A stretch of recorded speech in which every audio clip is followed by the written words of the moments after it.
I think the European Union is outdated, inefficient, tramples the natural rights of sovereign people and sovereign states, and is the worst offender, as Niall said, of fair trade, of over-globalization.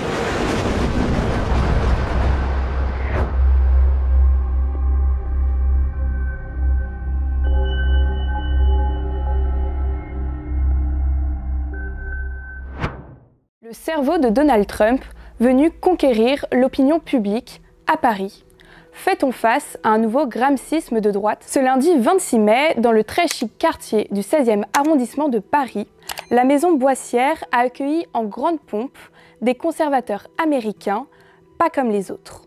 Ce sont des membres de la Heritage Foundation. Hier, c'était donc une Amérique qui s'est invitée en France.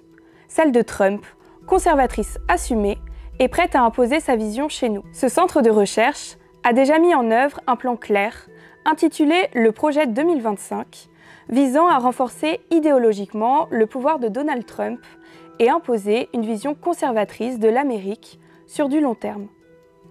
D'ailleurs, 3 de leurs membres font déjà partie de l'administration Trump. Recognizing that what's happening in France is very similar to what's happening in the United States, which is that French voters and American voters are looking for fewer labels politically and looking for more common sense. They're looking for less dogma, as important as that may be to some of us, and more policies that restore, in our parlance, the American dream, which of course is something that's written on every human heart, particularly our French brothers and sisters who helped us win our revolution.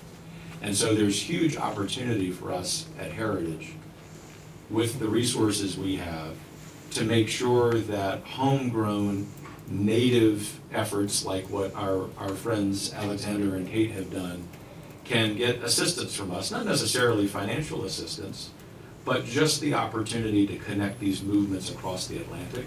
And this is something that we've done for 50 years. It's something that we will expand over the next 50, because we believe so firmly that this is the window of opportunity we have to save the West. Our role in that at Heritage, I don't want that to come across as hubristic, is tiny, but we understand that we've had some impact that's positive in the United States, and perhaps we can help friends here. But I'll turn them over. Kevin Roberts, actuel président de la Fondation et stratège politique, est connu pour ses propos chocs. Il avait parlé de lui en novembre 2024 avec un livre dans lequel il invite à mettre le feu à de nombreuses institutions américaines, entendues comme Deep States, dont le FBI et le New York Times. If only. No, we haven't defeated the deep state, because the deep state has been built over a century. It's intensified, especially since the mid-1960s, and particularly in the last 25 years. And so I think it is the biggest project, one of the best measures of success for the political right, if this is in fact the dawn of a conservative era of governance, is defeating the deep state. And the deep state exists not just in every cabinet department, but throughout our judiciary. It exists in state capitals and county commissions. The deep state is composed of people with really nefarious objectives. I'll turn to my colleague Laura Reese to home in on her expertise of immigration. But it also is composed of people who don't necessarily have bad intentions, but are part of this groupthink that is focused too much on technocracy.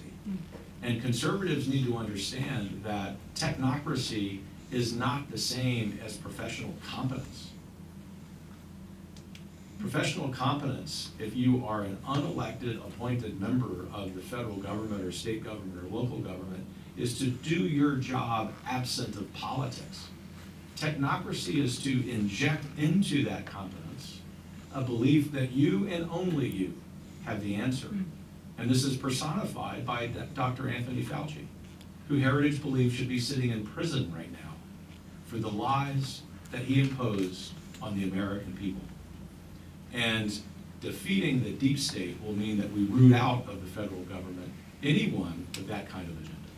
I'll turn to Laura for anything she may want to add. I had the interesting opportunity to serve 2 tours at the Department of Homeland Security. The first time was under Bush 43 when DHS was brand new, and it was truly a startup department. Our motto is, whatever it takes.